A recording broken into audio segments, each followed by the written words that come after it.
O mga kakambing, may buntag. Ilawgan kay naami lakaw karon akong asawa. Meeting sa eskwelahan.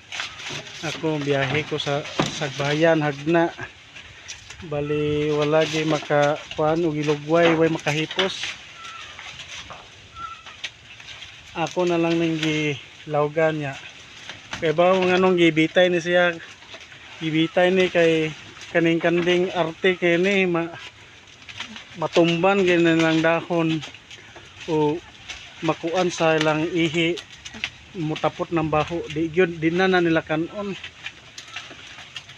Kay arte kay di na nila kanon mo nang style ani ibitay gyud para kani na nahagbong sa sawg. Wa na kana arte kay na kani nahagbong sa sawg. Di na nakanon nila kay arte ng baho na mabaho sa ihi bitaw tae kana kani rin gibitay lang kanon. Mani kuan style sa paglawg sa kanding, ipanghangir gyud ang mga dahon. Kusog kay nga iting kauna basta nga ni dahon ni sa kanang atipo o kamansi. Magagmay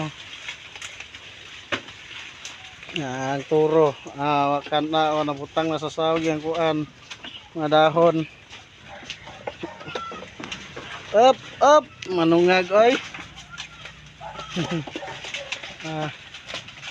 Ibitay gyud siya kay gyud na kanog mabutang na sa sawg, matumba nila na arte kayo.